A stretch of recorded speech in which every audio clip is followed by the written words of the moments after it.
Vote देने का अधिकार यानी चुनने का अधिकार। दुनिया की सभी लोकतांत्रिक सरकारें वोट देने के इसी अधिकार के तहत ही चुनी जाती हैं।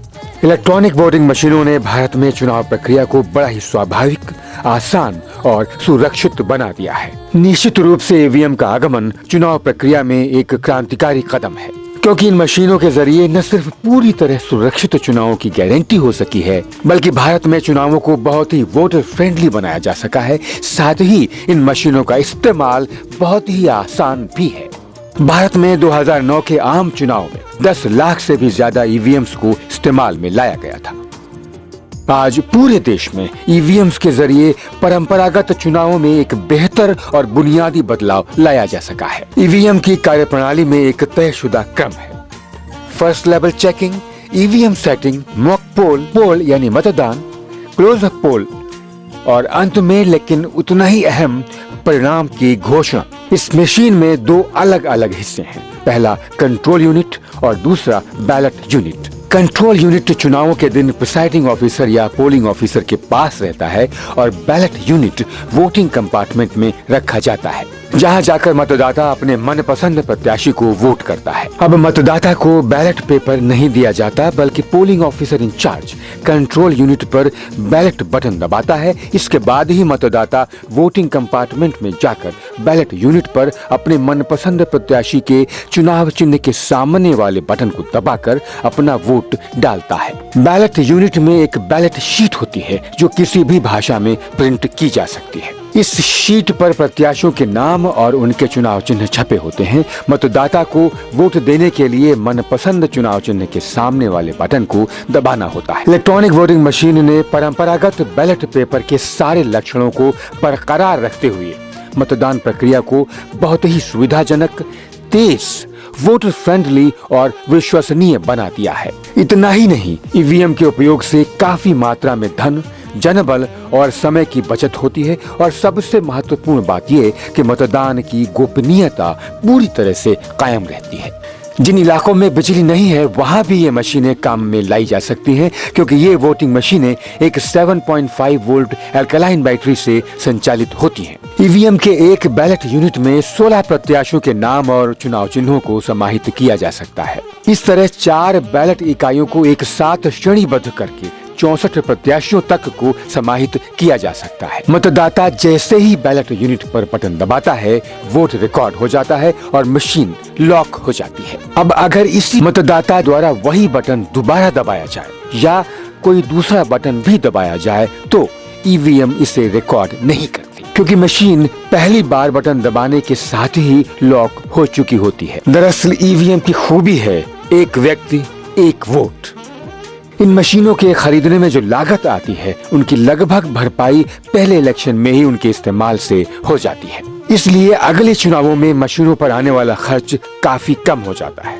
साथ ही साथ बैलेट पेपर की छपाई, उनको लाने ले जाने, उनका संग्रहण करने और मतगणना में लगाए गए स्टाफ आदि पर होने वाले भारी खर्च की बचत भी होती है।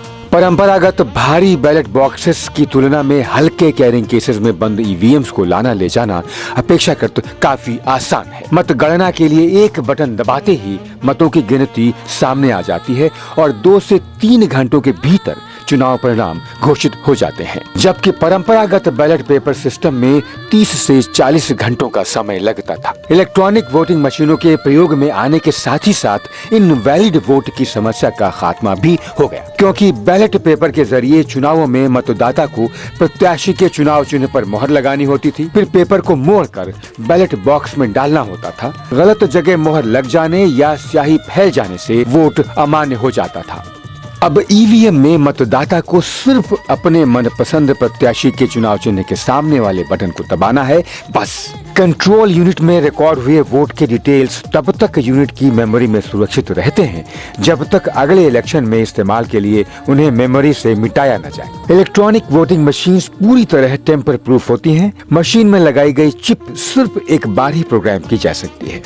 इसे निर्माण के समय ही मशीन में फ्यूज कर दिया जाता है। इस प्रोग्राम को किसी भी तरह बदला नहीं जा सकता। इसके सर्किट्स में न तो किसी छेड़छाड़ की गुंजाइश रहती है और न ही इन सर्किट्स को किसी भी रूप में बदला ही जा सकता है। हर ईवीएम का एक खास सीरियल नंबर होता है जिसके जरिए चुनावों में एक एक ईवीएम की जानकारी रखी जाती है। मशीन में वोट डालने के समय और तारीख के डिटेल्स भी रिकॉर्ड हो जाते हैं और ऐसे 1000 डाले गए मतों के डिटेल्स मशीन में दर्ज होकर सुरक्षित रहते हैं। इन ईवीएम्स का निर्माण पूरी तरह स्वचालित मशीनों पर होता है। आइए एक नजर डालते हैं। प्रिंटेड सर्किट बोर्ड यानी पीसीबी, इनके निर्माण के बाद 100% पीसीबीज को थर्मल शॉक और वाइब्रेशन से गुजारा जाता है। इस परीक्षण के बाद सभी पीसीबीज की फिर से जांच करके ईवीएम्स को कैरिंग केसेस में रख दिया जाता है। कैरिंग केस समेत इन ईवीएम्स को बड़े बड़े बक्सों में रखकर जरूरत और मांग के हिसाब से अलग अलग प्रदेशों में भेज दिया जाता है। ईवीएम मशीनों के साथ ही डिस्पैच डॉक्यूमेंट्स और क्वालिटी सर्टिफिकेट भी भेज दिए जाते हैं। ये मशीनें जब प्रदेश में पहुंचती हैं तो इलेक्शन कमीशन ऑफ इंडिया द्वारा निर्धारित गाइडलाइंस के तहत ईवीएम्स से संबंधित रिकॉर्ड्स को अपडेट कर लिया जाता है। यहाँ पर एक बार फिर सभी मशीनों की जांच करके ये सुनिश्चित कर लिया जाता है कि ये मशीनें सुचारू रूप से काम कर रही हैं।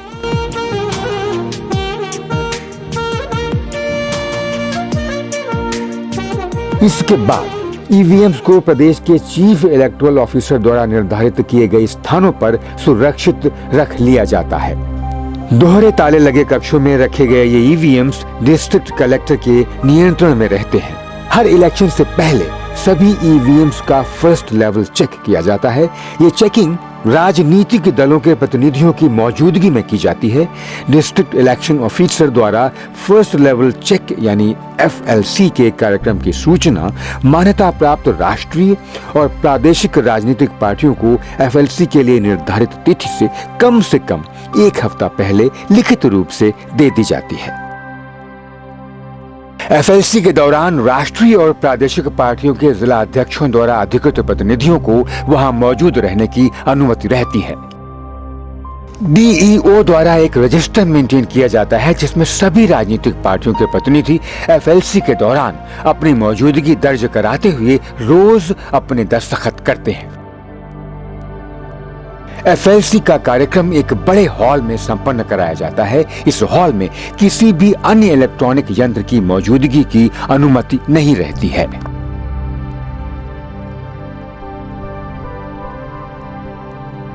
इलेक्शन ऑफिसर द्वारा जारी किए गए पहचान पत्र को दिखाकर ही इस हॉल में प्रवेश पाया जा सकता है।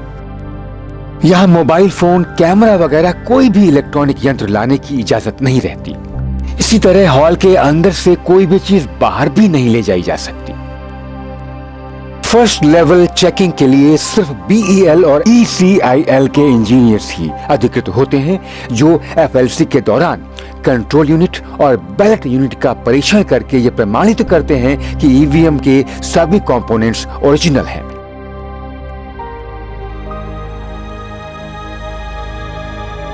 मॉक पोल के दौरान 10% ईवीएम्स में कम से कम 1000 वोट डाले जाते हैं। बाकी की मशीनों में मॉक पोल के दौरान राजनीतिक पार्टियों के प्रतिनिधियों की संतुष्टि के लिए वोट डाले जाते हैं। राजनीतिक पार्टियों के प्रतिनिधियों को खुद मॉक पोल करने की अनुमति दी जाती है। कम से कम 10% ईवीएम्स पर मॉक पोल के रिजल्ट का प्रिंट आउट निकाल लिया जाता है। साथ ही मॉक पोल के दौरान डाले गए हर वोट का प्रिंट आउट भी निकाल लिया जाता है और प्रतिनिधियों को दिखा दिया जाता है। राजनीतिक पार्टियों के ये प्रतिनिधि मॉक पोल के लिए रैंडम बेसिस पर ईवीएम्स चुन सकते हैं। इसके बाद सिक्योरिटी प्रेस नासिक, जो करेंसी नोट भी छापती है, के द्वारा सप्लाई की गई पिंक पेपर सील से कंट्रोल यूनिट को राजनीतिक पार्टियों की प्रतिनिधियों की मौजूदगी में सील कर दिया जाता है। ये pink paper seal control unit पर कैंडिडेट सेट सेक्शन और रिजल्ट सेक्शन के बीच वाले हिस्से में लगाई जाती है। इस सील पर राजनीतिक पार्टियों के प्रतिनिधियों के हस्ताक्षर ले लिए जाते हैं। इस सील को तोड़े बगैर ईवीएम के कंट्रोल यूनिट के अंदरूनी हिस्से में कोई भी बदलाव नहीं किया जा सकता। ईवीएम को सबसे पहले रिटर्निंग ऑफिसर के लेवल पर चुनाव की तारीख से 1 हफ्ता पहले तैयार किया जाता है। चुनावों में इस्तेमाल की जाने वाली इलेक्ट्रॉनिक वोटिंग मशीनों को एक रैंडम आधार पर बेतरतीब तरीके से चुन लिया जाता है। ईवीएम की तैयारी के लिए प्रत्याशियों को पूर्व सूचना दे दी जाती है। बैलेट यूनिट की तैयारी के तहत यूनिट में बैलेट पेपर लगा दिया जाता है, जिस पर सभी प्रत्याशियों के नाम और चुनाव चिन्ह अंकित होते हैं। इसके बाद बैलेट यूनिट को धागे के साथ सील कर दिया जाता है।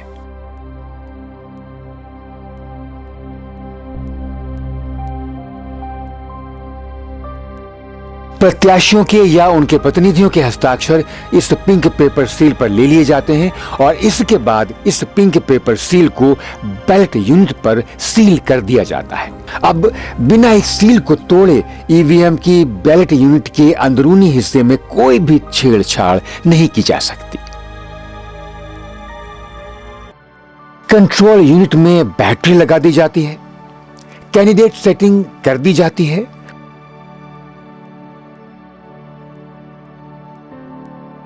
और बैटरी सेक्शन को सील कर दिया जाता है। सभी प्रत्याशियों को ईवीएम की तैयारी के बारे में पूर्व सूचना दे दी जाती है और तैयारी की पूरी प्रक्रिया प्रत्याशी या उसके एजेंट की मौजूदगी में ही की जाती है।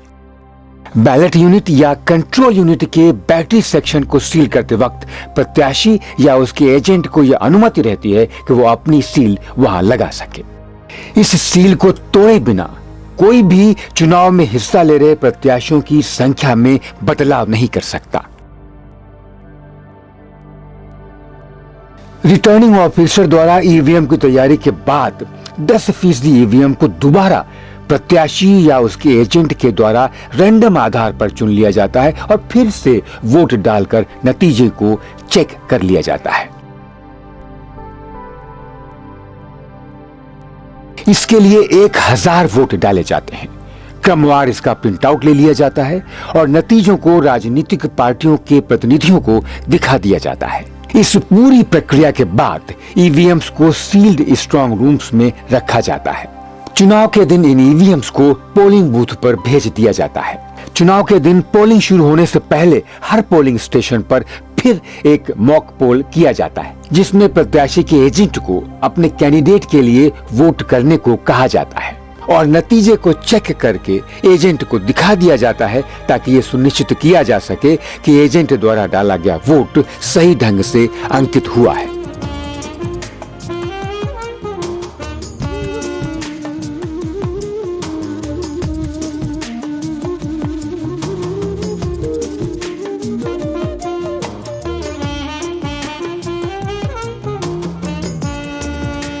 इसके बाद कंट्रोल यूनिट पर मॉक पोल में अंकित सारे वोट्स को क्लियर करके प्रत्याशियों की मौजूदगी में ही सील कर दिया जाता है। एजेंट को भी अनुमति दी जाती है कि वो अपनी खुद की सील भी यहां लगा सके। अब इसके बाद कंट्रोल यूनिट की सील को बगैर तोड़े न तो उसे खोला जा सकता है, न ही रिजल्ट देखा जा सकता है और न ही डाले गए मतों को मिटाया जा सकता है।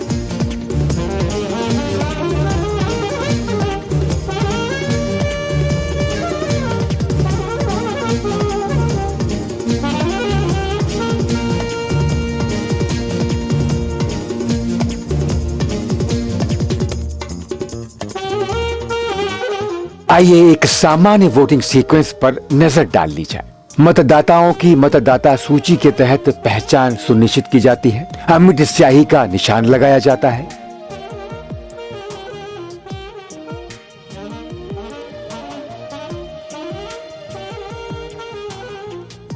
पोलिंग अधिकारी कंट्रोल यूनिट पर बैलेट बटन दबाता है। मतदाता अपनी पसंद के प्रत्याशी को चुनने के लिए बैलेट यूनिट पर बटन दबाता है। वोट रिकॉर्ड हो जाता है। प्रत्याशी के एजेंट इस पूरी प्रक्रिया में वहां मौजूद रहते हैं। पोल की समाप्ति पर कंट्रोल यूनिट पर क्लोज बटन दबाकर मतदान को बंद कर दिया जाता है। इसके बाद अब कोई भी वोट मशीन में रिकॉर्ड नहीं हो सकता। कंट्रोल यूनिट और बैलेट यूनिट अपने अपने कैरिंग केसेस में रख दिए जाते हैं और ये केसेस भी सील कर दिए जाते हैं।